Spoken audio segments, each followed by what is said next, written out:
Now, when explaining the Trinity, I find it really difficult to explain, but there's some really good people on the YouTube. This Christian here, he explains this so well. So there's a snip here, but the full video, his video will be referenced in the corner. So I'm not taking credit for this. I'm just recording a bit of it. About how even in John 1, Jesus is not God.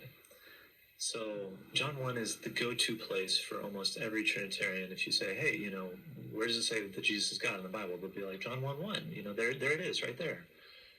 Let's actually look at it and see if it actually does teach that.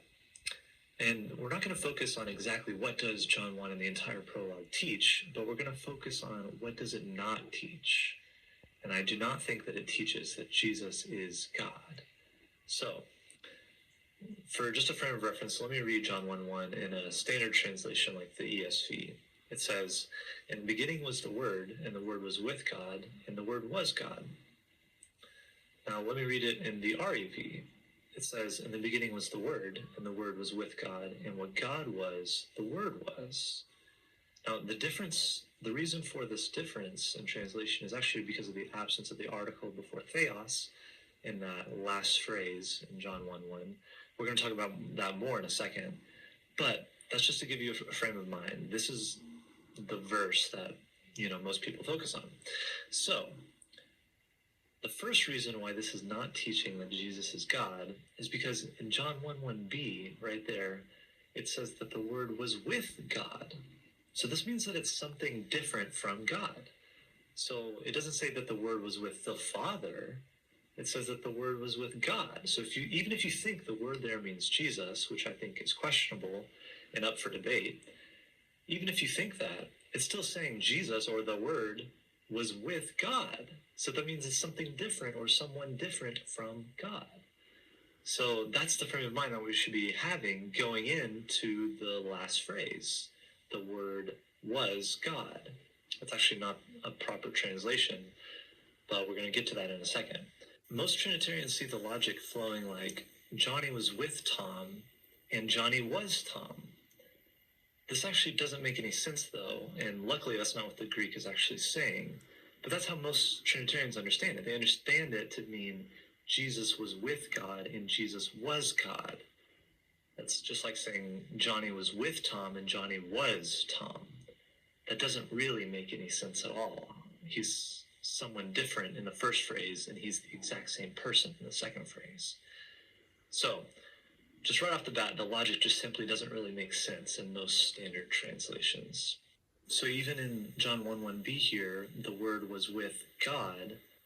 God there is the Father. Even most Trinitarians would admit, yes, God there means the Father, because it can't mean the Trinity. You can't say the Word was with the Trinity, because they understand the Word there to be Jesus.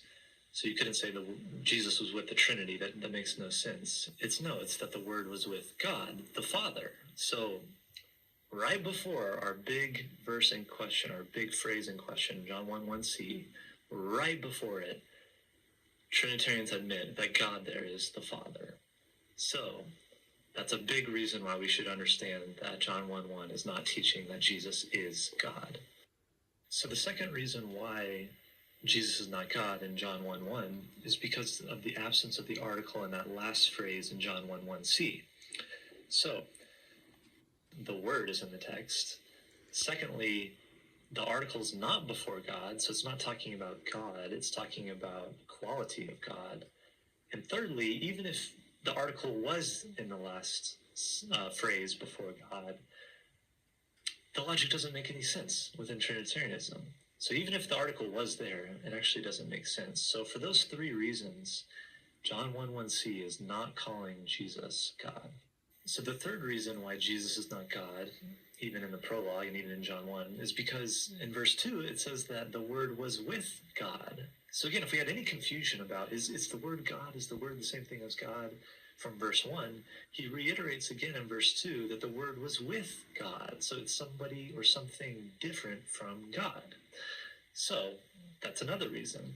The fourth reason, in verse 6, it says that John was sent by God. Was John sent by Jesus? No, John came to bear witness about Jesus. He wasn't sent by Jesus. So again, in verse 6, God is not Jesus. God is the Father. The fifth reason, in verse 12, we become children of God. In the Bible, are we ever described as children of Jesus? No, we are on the same or similar plane as Jesus. We're co-heirs with Jesus, and we are brothers and sisters of Jesus, but we are not Jesus's children. So again, even in verse 12, God is the Father. God is not Jesus.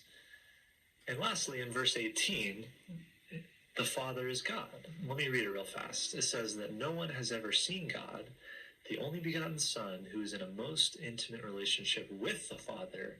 He has explained him. So it's actually explicitly calling God here the Father. It's like no one has ever seen God, but the Son has explained the Father, has explained God. So God here in verse 18 is the Father. It's not Jesus.